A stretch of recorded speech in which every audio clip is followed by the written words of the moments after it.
ده هو رين، شاب لا طيب ولا هو غلبان، ودايما بيعمل مشاكل وبيتخانق مع الناس. بعد خناقته مع شوية عيال بيروح البيت، وهناك ابوه بيقول له يا ابني انت مش هتبطل تعمل مشاكل بقى. فساعتها رين بيحاول يكذب بكل الطرق الممكنة، بس للأسف ولا واحدة منهم بتمشي معاه. وبعد عقاب بسيط كده بيقول له ان مدير الشغل بتاعه قال له ان هو اتطرد. رين بيقول له يا عم هم خسرانين ان هم خسروا موظف جامد زي كده، بس ابوه بينصحه بيقول له ان هو لازم يكون ملتزم اكتر من كده لان محدش هيكون معاه بعد كده. وبعد كده بيجي الواد ده واسمه يوكيو، واد هادي وعاقل وذكي، وبيكون بيحضر نفسه عشان هينتقل لواحدة من احسن المدارس الداخلية. ويوكيو ده هو اخو رين، والشخصين دول بيفضلوا يقارنوا الاخين ببعض بصوت عالي، وبيكونوا جايين على رين شوية، فرين بيتعصب وبيزعلهم، بس فجأة الدفاية بتتكسر من عصبيته وبيروح مع اخوه عشان يعالج جروحه. ولكنه على عكس ما كان ظاهر لنا، وعلى قد ما رين بتاع مشاكل الا ان قلبه طيب. وسبب خناقته ان هو قبل ما يجي لقى شويه العيال دول وهم بيقتلوا حمام، فتعصب واتخانق معاه. فساعتها العيال بقى دول بيدخلوا على رين وبيقولوا له ما تضايقش نفسك يا عم، احنا لقينا لك شغل. ولما بيكون خارج بيشوف ابوه وهو بيتكلم مع بنت صغيره وبيقول لها ما تخافيش من اي حاجه بتحصل لك، طول ما اهلك معاكي اطلبي منهم المساعده وهم هيساعدوكي. وبيقول لها كلمتين بتتبسط بيهم وبتمشي. اب ده وظيفته ان هو معوذ، فرين بيروح له وبيقول له انت مش هتبطل الهبل اللي انت بتعمله ده يا حاج،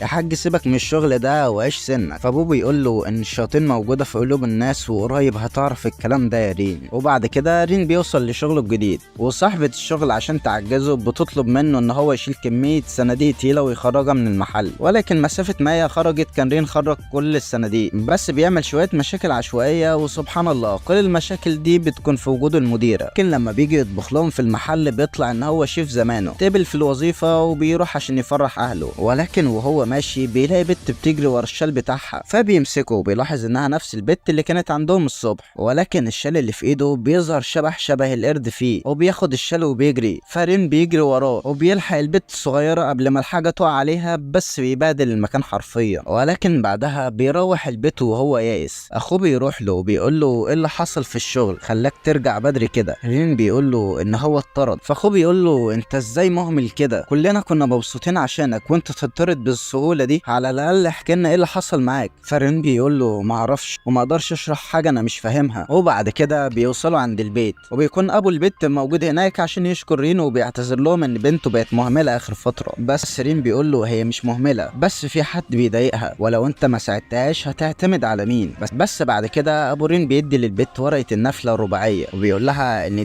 بيقول لها ان الورقه دي هتجيب لها الحظ. او بيعاقب رين كام يوم على انه ما يخرجش من البيت. لكن في اليوم اللي بعده على طول رين بيشوف حاجات غريبه بتطير في الجو، وبيخرج عشان يشوف في ايه وايه الحاجات دي. بس بيجيله شله المتنمرين من تاني، ورين خرج لهم. الواد بيقول له انا هدفع لك اللي انت عايزه، بس عشان سمعتي في المدرسه الجديده اللي دخلتها بفلوسي، مش زي اخوك اللي خدها بمنحه الفقرا دي. بس شكله مش بيتوب، ورين بيرجع يضربه من تاني. ولكن ساعتها العيال بيكتفوا رين، والواد بدا يتحول، وبيتحول لهيئه غير بشريه، او بيمسك صيغ مولع وبيكون عاوز يحرق رين. ولكن ساعتها رين بيتعصب وبيقول لهم ابعدوا عني. وفي اللحظه دي كل حاجه بتبعد من حواليه، وجسده بيتحط بنار زرقاء. وساعتها الواد بيقرب من عليه وبيقول له انا استروت خدامك، تعالى معايا عشان السيد سهتان مستنيك. ولكن ساعتها المعوذ بيجي وبيبدا يقول شويه تعويذ. استروت اول ما بيعرف ان هو معوذ بيجري عليه عشان يخلص منه، بس المعوذ بيقدر يهزمه وبيخرج الشيطان منه. وبعد كده بيكلم رين وبيقول له مش انت تقدر تشوف الشياطين يا رين مش كده؟ وبيبدا يحكي له عن هذا العالم، وبيقول له العالم ده متكون من بعدين مختلفين زي المرايه. الاول هو عالمنا اللي هو اشياء، وده عالم البشر. اما العالم الثاني وهو عالم الشياطين وهو جهنة. وزي ما قلت انهم عوالم منفصلة وما ينفعش يتفاعلوا مع بعض، بس هم قدروا يلاقوا ثغرة يدخلوا بيها عالمنا. ودلوقتي هم عرفوا حقيقتك، وهيجوا ناس كل شوية ويحاولوا يخلصوا عليك. رين بيقول له انت بتقول ايه يا عم، انت شياطين وناس يخلصوا عليا، هو انا مين بالظبط؟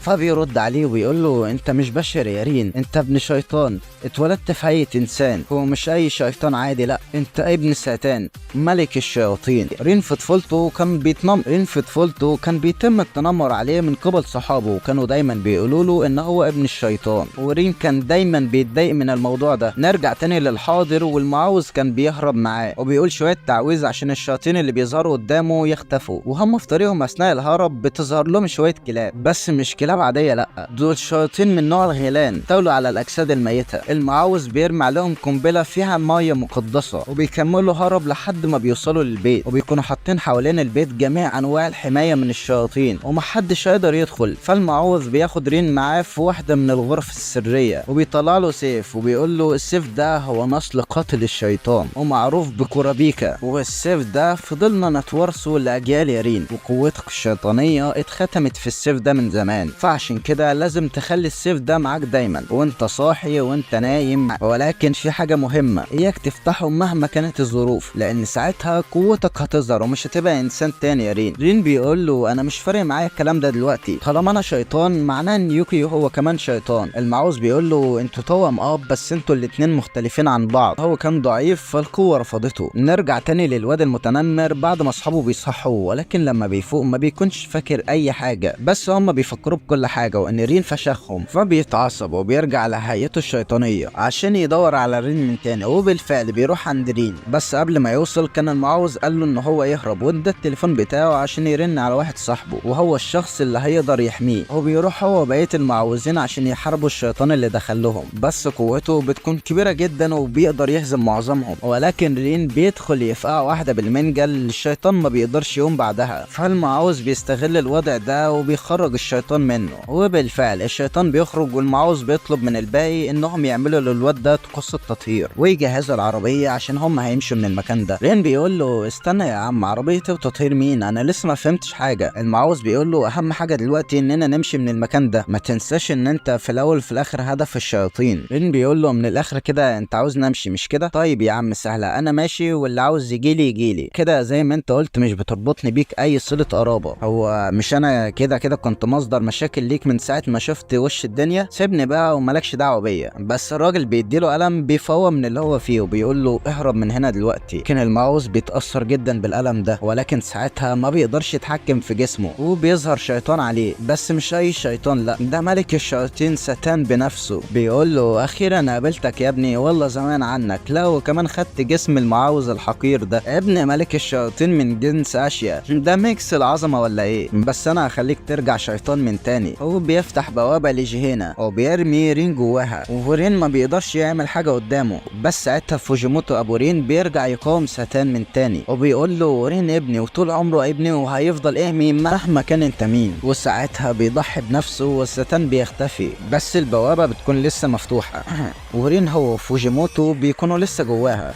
فرين بيقرر ان هو يستخدم السيف وفي هاله بتطلع من حواليه، وساعتها بيقدر يمحي البوابه، بس خلاص فوجيموتو بيكون مات. وبعدها بيعملوا العزاء ورين بيرن على الشخص اللي فوجيموتو قال له عليه، هو بيظهر له في ثانيه حرفيا وبيقول له بص انا فيليس وانا عارفك وعارف كل حاجه عنك وانت تعتبر خطير بالنسبه لنا، فقدامك خيار من الثلاثه، اما ان احنا نقتلك دلوقتي ونخلص منك، او ان انت تقتلنا وتهرب، او تقتل نفسك وتريحنا منك. بس رين بيخرج عن توقعاته وبيقول له انا عاوز ابقى معوذ زيكم. فيليس بيقول له تبقى معوذ؟ انت متاكد من اللي انت بتقوله ده؟ ابن ملك الشياطين بنفسه عاوز يبقى معوذ؟ طب وهتعمل ايه بعدها؟ رين بيقول له هفشخ ساتان. وبالفعل فيليس بيوافق، وفي اليوم اللي بعده رين بيجهز نفسه عشان يروح مع فيليس وبيودع كل اللي كانوا في المكان وبيخرج من البيت وبيستنى فيليس. ولما فيليس بيجي بيقول لرين ان هو هينضم للاكاديميه بتاعته واللي هي باختصار مدرسه ثانويه، وساعتها يوكيو بيجي عشان هيروح معاهم هو كمان، لان الاكاديميه دي هي نفس الاكاديميه اللي يوكيو كان مختارها. وهم في الطريق رين بيحاول يكلم اخوه، بس اخوه مش بيرد عليه ولا مديله اي اهتمام ولا كانه موجود اساسا، الى ان وصلوا للاكاديميه وبيعملوا اختبار القبول، واللي جايب اعلى درجه هو اللي هيكون ممثل الطلبه وبيكون هو يوكيو. ورين بيتفاجئ من كفاءه اخوه وبيقول مع نفسه كويس ان يوكيو ما يعرفش حاجه عن اللي حصل لي لاني مش عايز اورطه معايا. وبعد كده بيستكشف المدرسه وبيظهر له كلب شكله غريب كده، فبيجري وراه، والكلب ده بيتحول لفيليس ده لان فيليس مش هيعرف يتجول في المدرسه براحته غير وهو متنكر في هيئه الكلب. رين بيقول له هم المعوذين بيقدروا يتحولوا؟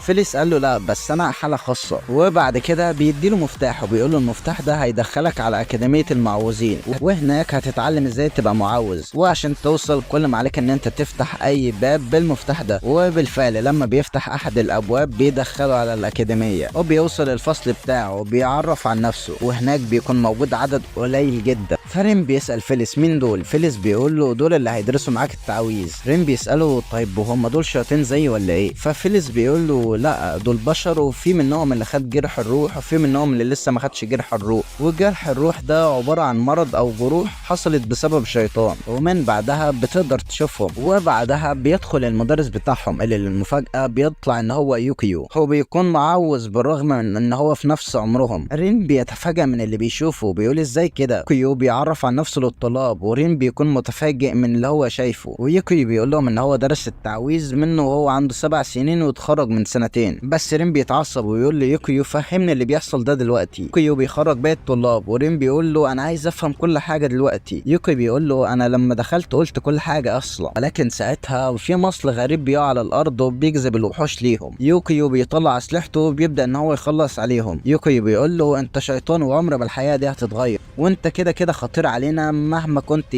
وبيقول له انت عاوز تبقى معوذ ليه يا رين؟ ده عشان تنتقم ولا عشان تكفر عن ذنبك عشان ابونا مات بسببك؟ بس رين بيقول له بسبب مين؟ انا ما عملتش حاجه. يوكيو بيقول له لا انت عملت، بما ان هو كان اقوى معوذ فهو الوحيد اللي الستان كان يقدر يخش في جسمه، وانت جرحت مشاعره فعشان كده هو اهمل دفاعاته. وساعتها يوكيو بيرفع سلاحه على رين وبيقول له جاهز ان انت تموت ولا ايه يا رين؟ رين بيقول له بص انا اقبل ان انت تقول اي حاجه بس الا انت ترفع سلاح عليا، ده احنا حتى اخوات يعني، ولا انت شايف ايه؟ وساعتها بيطلع السيف بتاعه وبيتحول او بيجري على يوكيو، ولكن مش عشان يهجم عليه لا، بس عشان يخلص على الوحش اللي كان وراه. ويوكيو بيتصدم من ردة فعل اخوه وبيسأله انت عاوز تبقى معوذ ليه يا رين؟ رين بيقول له عشان ابقى اقوى. يوكي بيقول له وانا كمان بقيت معوذ عشان ابقى اقوى. وبيتصالحوا والدنيا بتتصافى، وبعد كده بيروحوا لوضعه. وبعد مده بيكون رين قاعد بيقرأ في مانجا حزينه، ويوكيو بياخد من رين المانجا وبيقول له كفايه عليك لعب النهارده، قوم بقى فز جهز دروسك ومذاكرتك وذاكر عشان انا هفشخك لو ما مشيتش معايا عدل. واخوه بيجهز نفسه عشان يمشي عشان جاله استدعاء خاص. رين بيقول له طرد شياطين مش كده؟ خدني معاك. وبعد شويه الحاح من رين يوكيو بيوافق وبيقول له بس شرط ان انت هتراقب من سكات. وبعد كده بيجهزوا. يوكيو بيقول لرين ان ده اسمه مفتاح النور، والمفتاح ده خاص بالمعوذين بس، ولما بيفتح الباب بيفتح لاي مكان تاني المعوذ عايزه او المعوذ محدده تحديدا. وبعد كده بيسيب رين في مكانه عشان يروح يشتري شويه حاجات. بس رين بيشوف مكان فيه حديقه فبيطلع فوق وبيلاقي في بنت قاعده في الحديقه دي، ولكن اول ما بيقرب من الباب بيتكسر والبت بتخاف لان دي بوابه حمايه ورين كسرها. البت بتكون عاوزه تهرب منه بس مش بتقدر تتحرك بسبب رجلها، والبت دي اسمها شيامي.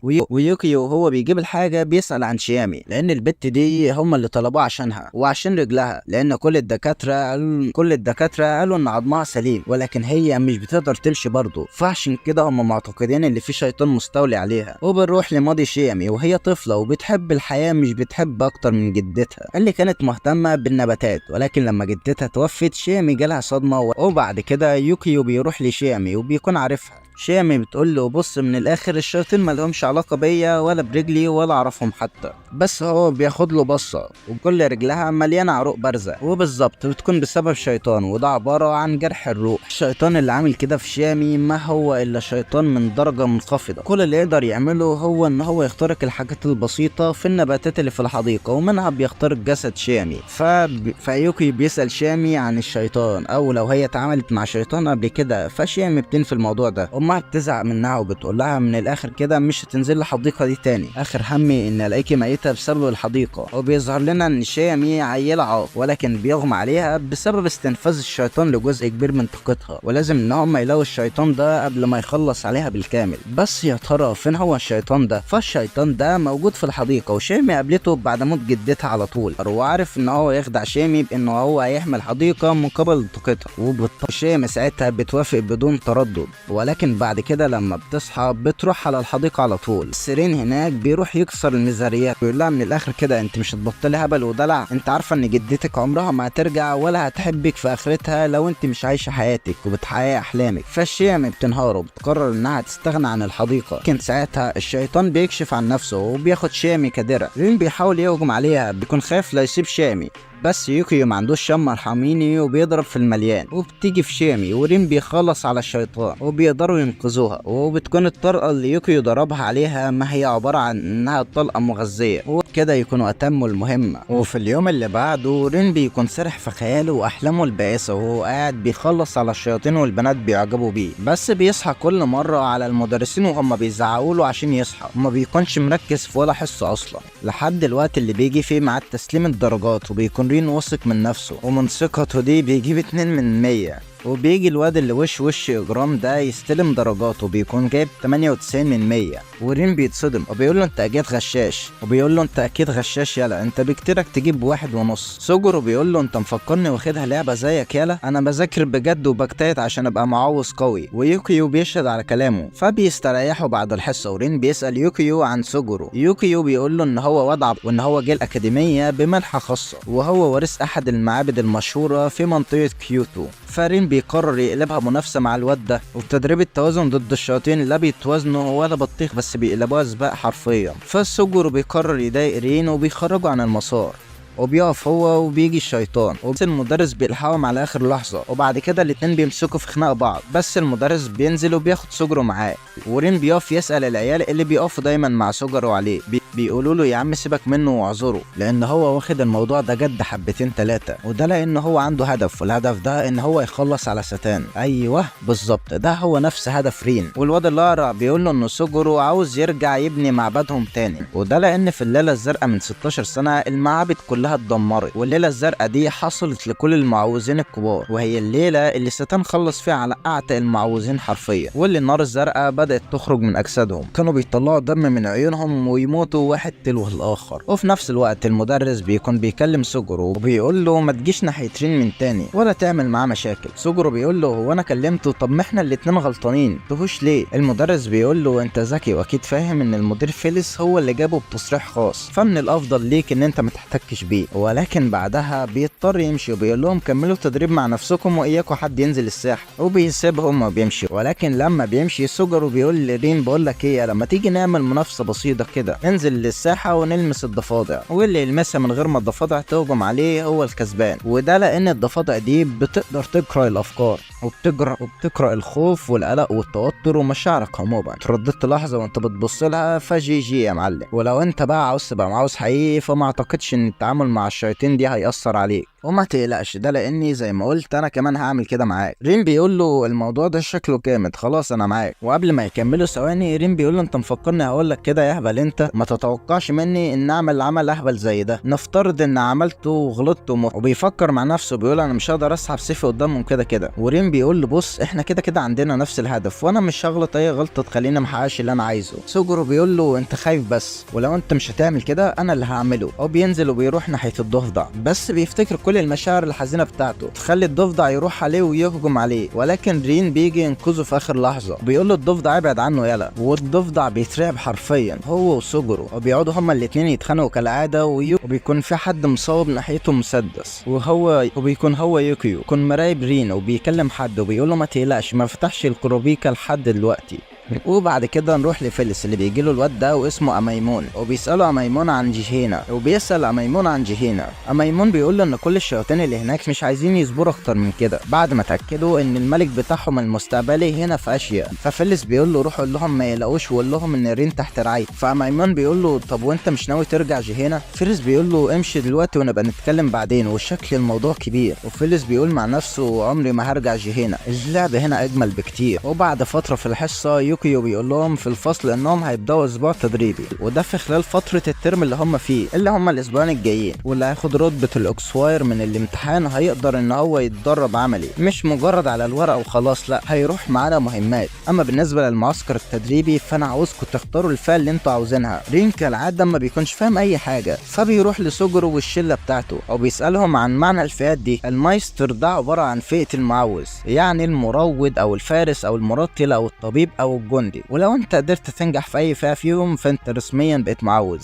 والسوجورو بيكون ناوي على ان هو يكون مرتل وجندي. اما بالنسبة ليوكيو فيوكيو في فئة الطبيب والجندي، فرين بيكون محتار يختار ايه. فالعيال بيقولوا له الفارس دايما بيقاتل بالسيف وانت كده كده مش بتمشي غير بالسيف بتاعك. فرين بيقرر ان هو هيبقى فارس. بعد كده بيروحوا لدرس الاستدعاء، والمدرس ده بيقول لهم ان عشان تقدر تستدعي اي شيطان لازم تكون موهوب. يعني دي مش بتيجي بالتدريب لوحده، لا، لازم يكون عندك الموهبة من الاول، ولازم يكون قلبك نقي كمان. وبيستدعي الشيطان من اعتى الشياطين. وبعد كده البت ايزومي هي كمان بتقدر تستدعي ثعلبين، ونفس الكلام مع شامي اللي بتستدعي روح الغابة. اما الباقي ما قدرش ان هو يستدعي ديليفري حتى. فالمدرس بيقول لهم ان هم لو حسوا ان الشيطان مش هيكون تحت سيطرتهم فساعتها لازم ان هم يقطعوا الدايرة السحرية. وبعد كده شامي بتقرر انها تروح تصاحب البت ايزومي، والبت التانية ايزومي بتوافق بس بتاخدها كعبد حرفيا. ورين مش بيعجبه الوضع وبيحاول يقنع شامي، بس شامي بتقول له انها مش مهتمة حتى لو هتستغلها، المهم انها تكون مفيدة لاي حد على الاقل. ولكن ساعتها بيسمعوا صوت سويت جاي من الحمام، وبيكون في شيطان جوه حمام البنات وبيرمي سم على ارمي. فايزومي بتستدعي الثعالب بتوعها بس بتكون عزيمتها ضعيفة، والثعالب بيكونوا رايحين يهجموا عليها، بس رين بيوصل وبيلحقها وبيخليها تقطع ورقة الدايرة السحرية. والشية ما بتيجي هي كمان، فرين بيقولها تعمل لارمي اسعافات اولية وهو هيهتم بالشيطان. هو بيهجم عليه وما بيكونش عاوز يستخدم سيفه عشان محدش يكشفه، بس الشيطان بيعرفه وبيتأسف له وبيقول له ان هو بيعمل كده مش بمزاجه، بس في حد استدعاه وطلب منه كده. هو لسه رين هيستخدم سيفه بس يوكيو بيجي وبيبعد الشيطان وبيطلع ان اللي مستدعيه هو مدرس الاستدعاء. وبعد كده بيدوا الارمي اجازه ترتاح. ارمي بتصدم ايزومي وبتقول لها انها هتسيب فصل التعويذ لانها مش مناسبه للموضوع ده. وبعد كده في الفصل كان في حصه عن ترتيل التعويذ، وايزومي بتتلخبط على غير عادتها عشان الصدمه اللي خدتها، على عكس سوجورو اللي بيقدر يقول التعويذ بكل سهوله. فبيقعد يهاتي ان هو احسن من ايزومي، فبتدور خناقه بينهم. فيوكيو بيعاقب الفصل كله عقاب جماعي عشان يتعلموا العمل الجماعي، والعقاب بيكون ان هو حاطط على رجليهم روح لصخره وزنها بيتقل كل شويه لمدة 3 ساعات، وبيقول لهم محدش يخرج من السكن لحد ما يرجع من المهمة. ولكن فجأة وهم قاعدين النور بيقطع، وبيلاحظوا ان الكهرباء قطعت في المبنى بتاعهم بس. فالواد ده بيخرج يشوف في ايه، ولكن اول ما بيفتح الباب بيلاقي نفس الشيطان قدامه، والشيطان بيدخل يرمي عليهم سم. ولكن رد فعل شيامي بتكون سريعة وبتخلي روح النباتات اللي معاها تعمل بينهم وبين الغول ده حاجز. ولكن الغول بيتقسم 2 وبيقدر يحرر نفسه من الجذور دي. ولكن ساعتها السم بدأ يأثر عليهم كلهم ما عدا رين اللي بيتصل على يوكيو، ولكن يوكيو مش بيرد بسبب المهمة اللي هو فيها. فبيضطر ان هو يشتت انتباه الغول عشان هو عارف ان هو اصلا المستهدف من قبل الغول ده. وبالفعل بعد ما بيقدر يهرب من المكان وواحد من الغيلان بيروح وراه، ولكن النص التاني بيفضل عند اصحابه وبيبدأ يحطم في جذور النباتات عشان يهجم عليهم. فاصحابه بيقرروا ان هم لازم يتصرفوا وياخدوا خطوة عشان يقضوا عليه، وبيكون قرارهم الاخير انهم يخلصوا عليه بالترتيل، وتحديدا ترتيل الموت. ولكن ولانهم ما يعرفوش التعويذ المناسبة ليه بيقرروا ان هم هيقولوا كل التعويذ اللي هم حافظينها وزي ما تيجي. ولكن المعضله انهم 21 فصل، وبيقسموا الفصول بينهم بالتساوي، واحد هيقول 10 فصول والتاني هيقول 11 فصل. وعند رين بيوصل عند مفتاح الكهرباء، ولما بيوصل هناك بيكتشف فعلا ان في حد هو اللي قفل الكهرباء بقصده. حصل الغول جه وضربه، وهو لسه هينط عشان يخلص عليه. رين بيهرب، وساعتها بتظهر النار الزرقاء من غير ما يسحب السيف بتاعه حتى، وده معناه ان السيف لوحده ما بقاش قادر ان هو يستحمل قوته. وساعتها مدرس الاستحضار بيوصل، هو بيفضل يستفز رين عشان يظهر قوته الحقيقيه، قوه ابن ساتان. ولكن ساعتها رين بيسحب سيفه وبيروح يخلص على الغول. نرجع تاني لشلتنا، يقدروا يوصل للتعويذة اخيرا، وبكده يكونوا خلصوا على الغول بشكل كامل. وساعتها رين بيوصل لهم، وللمفارقة العجيبة مدرس الاستدعاء بيوصل هو كمان وبيكون معاه يوكيو. وساعتها ميفست بيظهر نفسه هو وباقي المدرسين، وبيطلع ان كل ده كان اختبار، وده عشان يشوفوا مدى جودتهم، وان المعلمين الموجودين كانوا بيكتبوا عنهم ملاحظات عشان يشوفوا ما ينفعوا ولا لا. وبعدها بياخدوا مصل عشان يتعالجوا من سم الشيطان. بس بيستوقفهم سؤال، ازاي رين قدر ان هو يهزم نص غول لوحده وهم كانوا 5 وكانوا بيعانوا قدامه؟ رين قال لهم ايه السر في السيف، بس وزومي بتشك في الموضوع. وفي الناحية التانية عندي يوكيو بيكون بيكلم نجمة مدرس الاستحضار، وبيقول له انت هاجمت رين بقوة اكتر من المتفق عليه ضد الطلبة.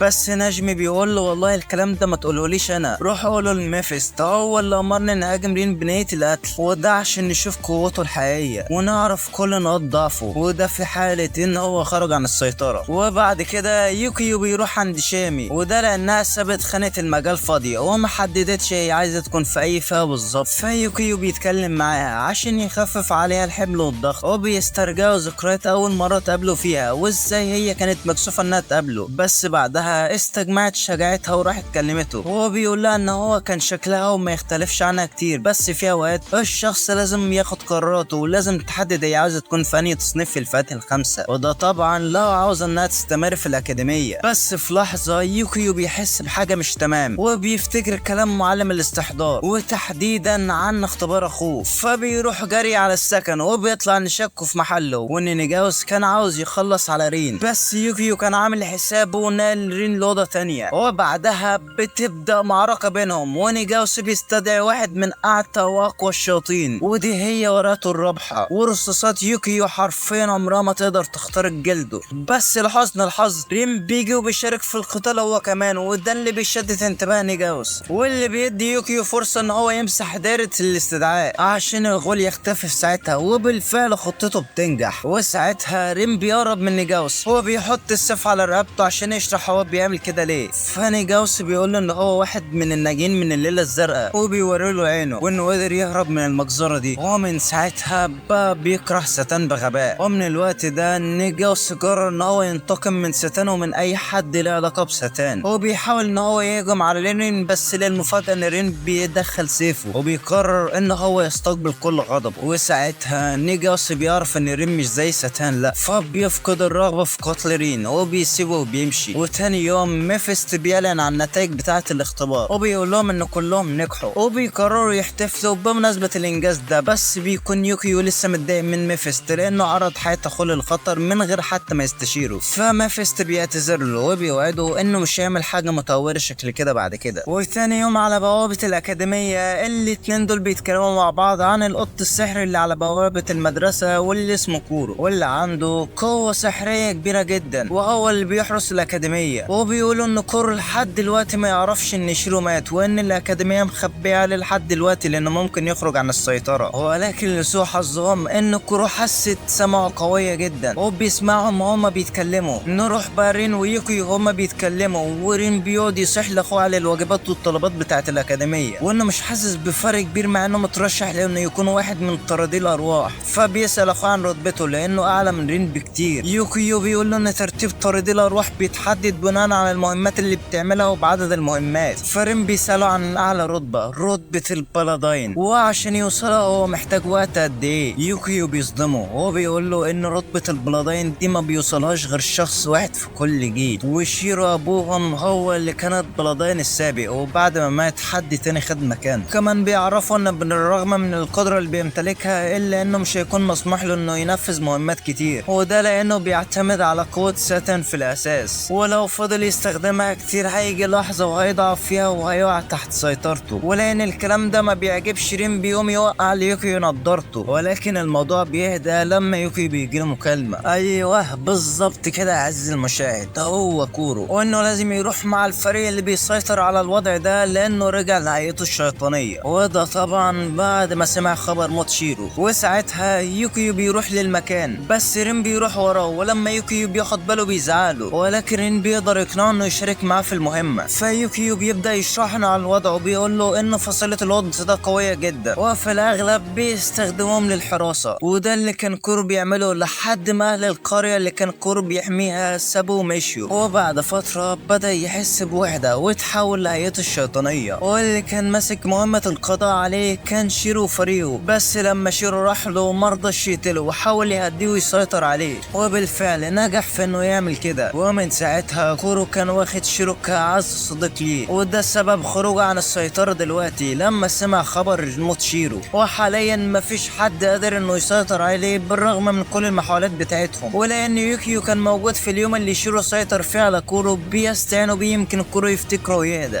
بس هو بيفاجئهم وبيقول لهم ان يومها شيرو اداله قنبله، وقال له لو كورو خرج عن السيطره يستخدم القنبله دي عليه ويخلص عليه بيها لان قوته جباره حرفيا، وبيشك ان في اي حد تاني يقدر يسيطر عليه فيها. ويوكيو بيطلب اخلاء المكان عشان يستخدم القنبله، بس في نفس الوقت رين بيفهم كلام كورو زي كأنه تخاطر شياطين بينهم، وبيفهم انه زعلان على موت صديقه الوحيد شيرو، فبيطلب من يوكيو شوية وقت وهو يعرف يديه لانه حس انه يقدر يتواصل معاه، وبالفعل بيقرب منه وبيتكلم معاه وبيقول له انه حاسس بيه وعارف قد ايه فراق شيرو صعب، لانه في الاول وفي الاخر كان ابوه اللي رباه من صغره. بس كورو ما بيكونش عاوز يتقبل الموضوع ده، فبيهجم على رين اللي بيكون واقف وما بيديش اي ردة فعل، وكورو هنا بيحس بطيبة قلب رين وان كلامه مشابه لكلام شيرو، وبالفعل كورو بيتقبل الوضع اخيرا، وبكده رين بيكون قادر يسيطر على عقوله وبيرجع تاني لحياته الطبيعية. وفي وسط كل الاحداث دي بنشوف ميفيستو هو اخوه اللي فيليس استدعاه عشان يختبر قوة رين الحقيقية في مواجهة شيطان من فئة عليا، والشكل ميفيست كده ناوي على حاجة كبيرة. وبعد فترة بيروح شلتنا لمدينة الملاهي عشان عندهم مهمة طرد روح طفل من هناك. يوكيو بيقسمهم لفرقة مكونة من 2 عشان يكون بحثهم مكثف، والشيامي بتتحمس للملاهي. فرين بيقول لها انهم هيتفسحوا وهيخربوا الدنيا بعد المهمة، وسبحان الله بيكونوا هم اول ناس يلاقوا الشبح، فالشبح بيخدعهم وبيدخل غرفة المراية، وده طبعا اصعب مكان تقدر انك تلاقي فيه حد، وده بسبب الانعكاسات الكتيرة. شيمي بتدخل ورا، بس في اللحظة دي ميمون بيظهر لرين وبيخطف السيف منه وبيقول له انه مش هيرجع له السيف، وبيفضل يستفزه عشان يشوف قوته. وبعدها الطالب الغريب والهادي في فصلهم بيحس بحاجة غريبة، فبيسيب مجموعته وتقريبا بيحس ان ميمون موجود، ورين بيكون فاض بالكير من ميمون، وده عشان هو قاعد بيستخف بقدراته، وبتبدأ مطاردة منهم، وبسبب قوته السحرية الكبيرة المدرسين بدأوا يلاحظوهم، وخصوصا الالعاب بتتحرك من نفسها، واللي لما ميمون بيحرك واحدة من الالعاب ناحية رين بيتفاداها، بس ميمون بحركة صباع واحد وقع رين على الارض من الارتفاع العالي ده، ورين ما قدرش يتفاداها، وده اللي بيخليه يدخل في نوبة غضب غريبة، واللي حرفيا اتسببت في زلزال الملاهي كلها، وده اللي بيعرض حياة شامل للخطر بسبب الاعمدة اللي كانت بتقع في كل حتة، بس بسبب شوية حظ البالونة دي بتحميهم، ولكن بسبب ان رين استخدم قوته السحرية باستهتار قوته بتخلص وميمون بيقدر يوقفه بسهولة. وساعتها الطالب الغامض بيظهر وبيبدأ يرتل تعويذه وبيسحب السيف من جسمه وبيواجه ميمون، وللمفارقة العجيبة انه بيقدر يواكب قوة ميمون بسهولة، بس ميمون بيحس بالملل فبيرمي السيف لرين من تاني وبيمشي من هنا. وهنا كانت اول مرة رين بيحس بيها بالضعف وفرق القوة الكبير بينهم، وساعتها الطالب ده بدأ يهزأ يوكيو، وده عشان جه متأخر وخلاه هو شخصيا يتدخل، وبيكشف عن نفسه وبتطلع انها بنت واسمها شورا، ودي مفتشة ترتيبها عالي جدا في منظمة طاردي الارواح، والفاتيكان بعدها هنا مخصوص عشان تتأكد من وجود ابن ساتان وتخلي عينها عليه. وبعد كده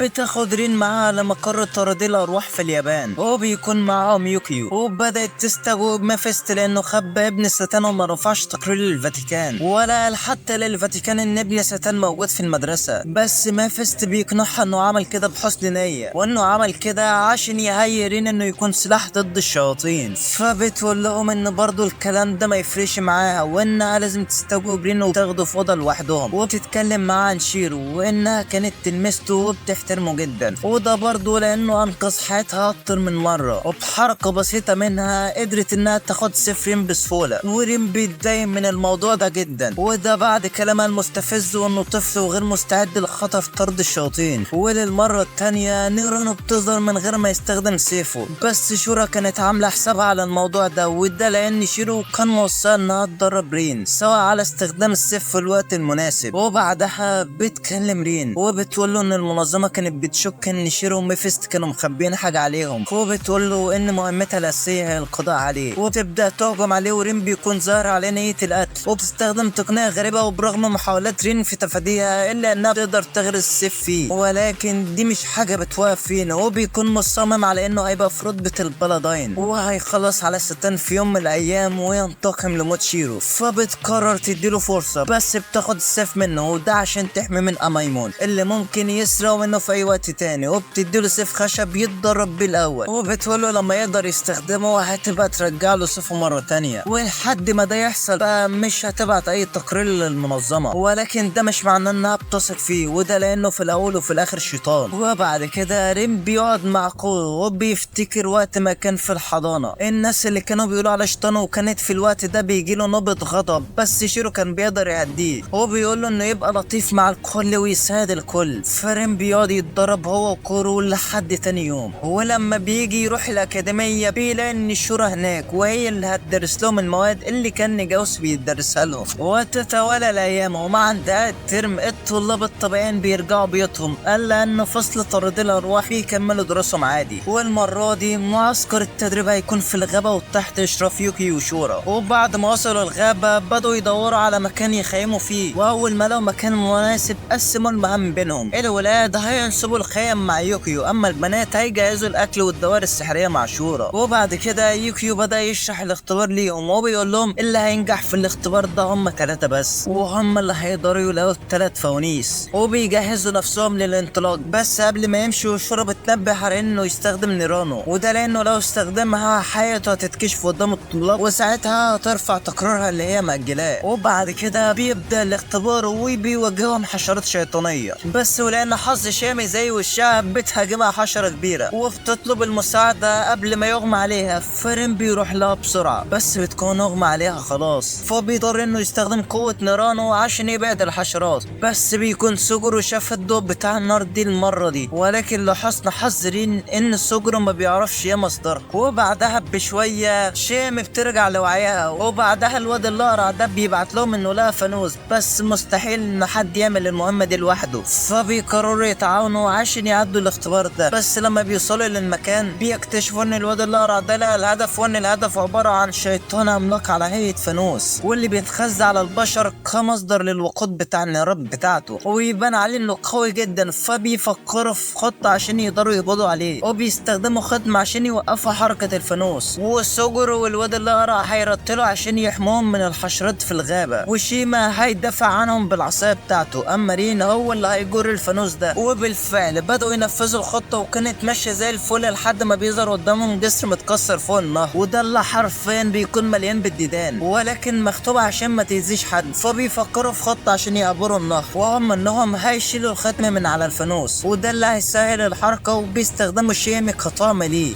وبالفعل بينفذوا الخطة وبتبقى ماشية زي الفل، وبيكونوا خلاص قربوا ان هم يوصلوا للناحية التانية لحد ما بيحصل غلط، وان رين من غير قصده بيشيل الاختام من على الجسر، وده اللي بيحرر الشيطان اللي كان ساكن في النهر. والشيطان بيكون قوي جدا وبيقدر يقايد رين بكل سهولة، ولان رين مش بيقدر يستخدم قوته قدام صحابه بيقول لهم ان هم يمشوا ولما يبقى يهزموا هيبقى يلحقهم، بس هم بيرفضوا يسيبوه. وسوجورو بيمسك عصاية شيما وبيغرس فيها خدمة وبيرميها على الحشرة، وبيرتل تعويذة بتسبب في انفجار كبير جدا، وده اللي بيدي رين فرصة ان هو يهرب هو واصحابه من المكان. ولما وصلوا المكان آمن سوجورو بيهزأ رين على تصرفه، وانه كان عاوز يتصرف مع الشيطان ده لوحده من غير مساعدتهم. ولما بيوصلوا بيتفاجئوا ان تاكارا وايزومي وصلوا قبلهم، وكل واحد فيهم معاه فانوس، ولسه ما خدوش نفسهم، واذ بقى ميمون هو والشيطان تاني بيهجموا على المكان. ولكن شورا كانت متوقعة حاجة شكل كده، وبتكون مجهزة دايرة حماية وبتفعلها على طول، ودي اللي بتطير ميمون عنهم بمسافة بعيدة جدا. وكزيادة حماية بترش على الطلاب كلهم مية مقدسة مع دارين، وده زي ما انتوا عارفين لانه شيطان. ولما العيال بيسألوا عن الموضوع ده بتتحجج وتقول لهم ان رين عنده حساسية من المية المقدسة. وفي نفس الوقت ده يوكيو بيواجه حشرة المستنقع، واللي بيكون مستغرب جدا من وجودها، ولانه عارف ان حشرة الغابة دي تم ضربتها قبل كده، ولان ميمون مستواه عالي اضطرت شورا انها ترجع سفرين ليه، وده عشان يحمي نفسه بيه ويحمي الطلاب لو حصل لهم حاجة. ولكن ازاي هيقاتل من غير ما اصحابه ياخدوا بالهم؟ ولكن ساعتها شيما بتقوم وتتحرك بشكل غريب عشان تخرج بره الحاجز، زي ما يكون في قوة غريبة كده بتتحكم بيها، وبتروح لميمون فبياخد عليه كرهينة. والشورى بتلاحظ ان في طفيل غريب ماشي على رقبة شامي، وهو ده اللي بيتحكم فيها، فميمون بيقرر ياخدها ويمشي، والشورى بتروح وراه، ورين بيقرر يلحقهم، وبتنبه على الطلاب انهم ما يتحركوش من مكانهم. وبعد ما رين وصل له ميمون بيبدأ يستفزه عشان يستخدم قوته، ولكن رين بيحاول يتحكم في نفسه وبيهجم عليه بالسيف وهو مقفول، بس اصحابه بيتضايقوا ان رين دايما بيواجه كل المشاكل لوحده من غير مساعدتهم، فبيخرجوا مش بيدوا اهتمام للحاجز. وميمون بيستمر في استفزاز رين وبيقول له لو ما استخدمتش قوتك انا هخلع عين شامي، ولكن صحابه بيوصلوا بس يا فرحة ما تمت، وده لان فرق القوة بينهم كبير جدا، وبيقدر ان هو يتاح بيهم واحد ورا تاني. بس ساعتها رين بيفيد بالكيل وبيكون عاوز ينقذ صحابه، فبيطلع سيفه قدامهم لأول مرة، واشتغلت نيرانو وبدأ القتال الحقيقي. والمرة دي رين بيقاتل بقوة مهولة وعنف غير مسبوق، لدرجة ان ميمون بيتأثر جامد والسيف بدأ يتشقق. وميمون اللي كان من فترة أقوى من رين، ورين كان زعلان إنه ما قدرش عليه، دلوقتي هو مش قادر يعمل حاجة قدام رين اللي كسب القتال ده حرفيا وهو فقد السيطرة على نفسه. وقبل ما يخلص على ميمون ميفيست بيتدخل عشان ينقذ الموقف ويلحق أخوه،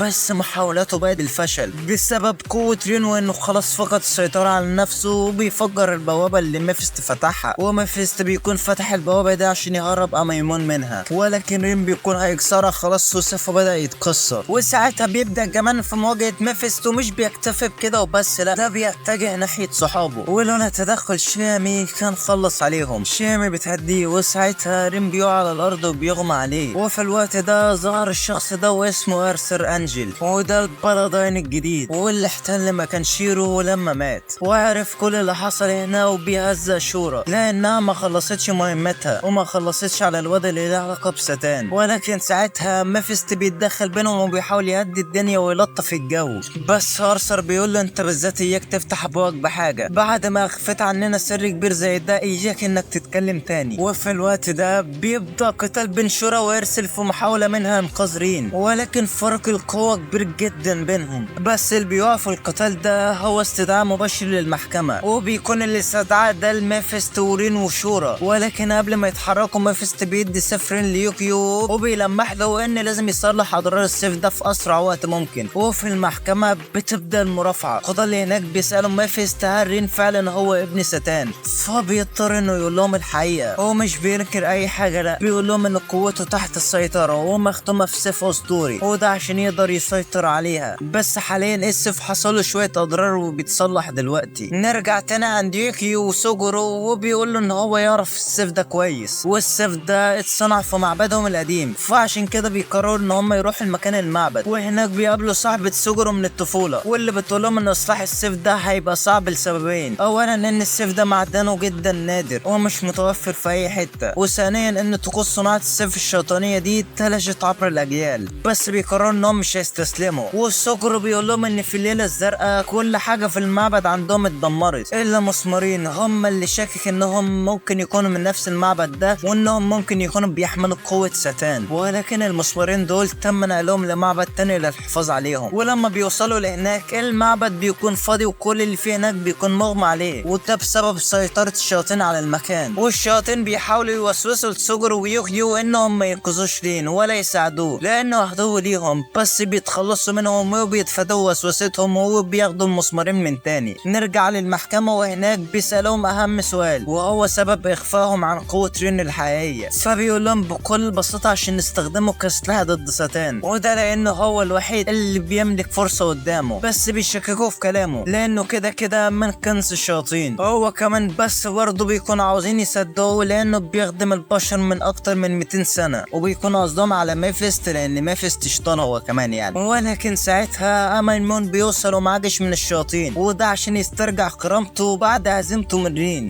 فارسر بيروح هو وشورا عشان يتصدوا له، وميفيست بيقترح عليهم انهم يجربوا رين في المعركة دي، مش يمكن بيطلع هو حامي اشياء جديد. وساعتها ميمون بيستخدم كامل قوته وبيظهر في قوته الحقيقية كملك الارض، واحد من اقوى ملوك الشياطين. فميفيست بيستغل الوضع ده في اغراء المجلس في انهم يجربوا رين في مواجهة ضد ميمون، ويشوفوا هل ينفع يبقى سلاحهم جديد ضد ساتان ولا لا. ومع الضغط الكبير اللي على المحكمة ده وفشل ارسل وسورا في انهم يتصدوا له، المحكمة بتوافق وبيقرروا انهم يدوا رين فرصة لاثبات نفسه، وده بيكون نفس وقت وصول يوكيو بالسيف بتاع رين بعد اصلاحه، وبيوصلوا له في الوقت المناسب. واول ما رين بيلمسه بتشتغل قوة نار زرع من تاني، وبيستعيد قوته وبيرجع يفوق. وللمفاجأة انه بضربة واحدة قدر ان هو يخلص على ميمون بشكل نهائي، وبيرجع يغمى عليه من تاني. وساعتها المحكمة بيقرروا ان هم يخلوه عايش عشان يستفيدوا منهم في حربهم ضد ساتان. وبعدها تم تبليغ المعوذين والاكاديمية بوجود ابن ساتان معاهم بس تحت المراقبة. وفي الوقت ده رين بيرجع تاني للفصل، وبيكونوا العيال مقلقين منه، وخصوصا انه مش عارف يتحكم في قوته. فيوكيو بياخده ويعزله في مكان تدريب خاص عشان يتحكم في قوته اكتر ويقدر يسيطر عليها. وشورا بتشارك معاهم التدريب، وبيكون في حد من الفاتيكان بيراقب رين، بس شورا بتقول ليوكيو انه بيراقبه هو كمان لانهم شاكين انه عنده نفس القوة بتاعت رين، بس ممكن تكون لسه ما ظهرتش. ولكن بعدها بيكون رين قاعد بيتدرب على انه يولع شمعتين شمعتين من اصل 3 في صف واحد، وهم الشمعتين اللي على الطرف، ولازم انه يولعهم في وقت واحد، وده عشان يتعلم ازاي يتحكم في قوة نيرانو. والدنيا بدأت تولع في احداث الانمي بتاعنا. وبس كده نكون وصلنا لنهاية الموسم الاول من الانمي بتاعنا. وعشان تعرف ايه اللي حصل بعد كده في الحكاية، فما تنساش لايك شير سبسكرايب للقناة، وتكتب لنا كومنت باكتر جزء عجبك، وما تنساش تتابع الانميات اللي موجودة على القناة. وبس كده، اشوفكم في فيديو جديد، والسلام.